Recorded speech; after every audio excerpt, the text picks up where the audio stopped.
Hi guys, welcome to my first episode about Fort Santiago. This place is a silent witness of centuries of history, from the heroism of Jose Rizal and Raja Suleiman to the sadness of the Manila massacre and the memories inside the dungeon walls. This place holds a story worth remembering. Ready na kayo guys? Tara, let's explore the past right here in the heart of Manila. Come with me. Fort Santiago is one of the most important historical sites dito sa Pilipinas. This is where Dr. Jose Rizal was imprisoned before he was executed sa Luneta. Inside, you will find his last personal items such as clothes, hats, shoes, even small things he collected such as plants, some seashells. Canyon of Fort Santiago.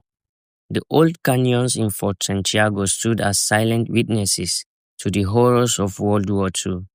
During the Japanese occupation, the fort became a place of imprisonment, torture, and death for many Filipinos. Next on my list is Raja Suleiman's Theater, which is located within the Intramuros, Manila. The Raja Suleiman Theater was built in 1967 by national artist for architecture Alejandro Loxin to transform the ruins of a Spanish-era military barracks into a cultural venue. Its purpose was to create a space for Filipino performing arts and to honor Raja Suleiman, the last native ruler of Manila who resisted Spanish colonization. It became the home of the Philippine Educational Theatre Association, promoting local theatre and cultural expression in a historically significant settings. Let's look at the inside now. Next on my list, guys, we will be looking at the dungeon walls of Fort Santiago. Honestly, when I stepped my foot in there, when I went there for the first time, looking at the inside and what the victims went through, it was really a lot. This shows how Filipinos suffered and how resilient they become in order to gain that freedom. The dungeon walls of Fort Santiago are made of thick and volcanic tuff. The walls are very cold. I felt it. They are designed to imprison and silence those who opposed the colonial rule of that time. So if you oppose a colonial rule that time, means you are a rebel. You rebelled against them. So you'll be taken to the dungeon. These dungeons were built during the Spanish era. And these dungeons are underground cells. They were dark, they were damp, and poorly ventilated, meaning they don't get good ventilation. They couldn't even see clearly inside the dungeon.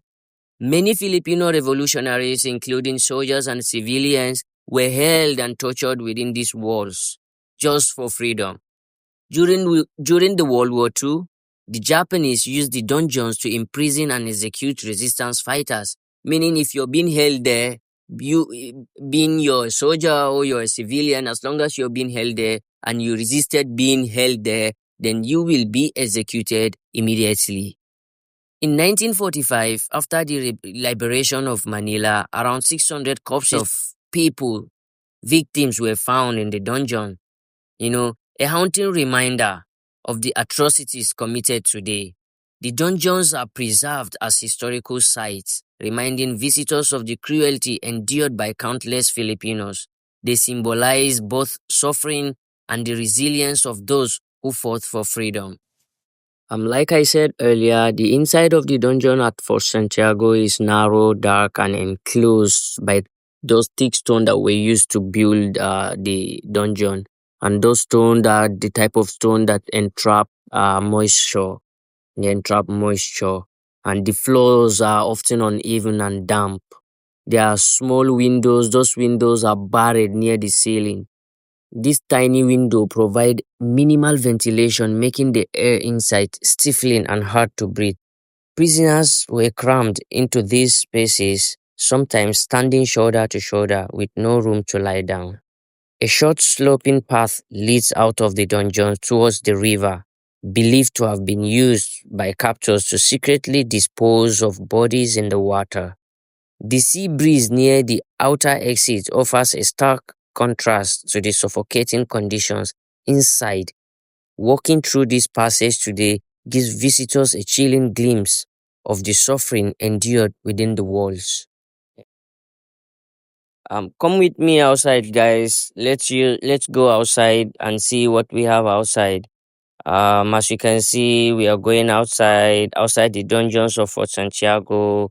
This is the small barred window I was talking about earlier and can be seen near the ground. This window serves as the only source of ventilation for the prisoners inside. As you can see, the window is facing the Pasig River, allowing a faint breeze to enter, but it was never enough to relieve the heat and suffocation inside. Wow. The stone walls nearby. In conclusion to my short video, guys, Fort Santiago holds centuries of pain, courage, and resilience within its walls.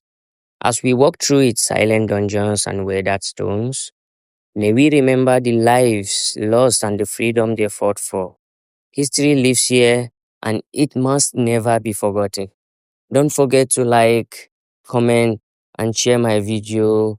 Furthermore, anticipate for more videos coming about many museums, shrines, and other ancestral places that are worth to visit. Thank you, guys.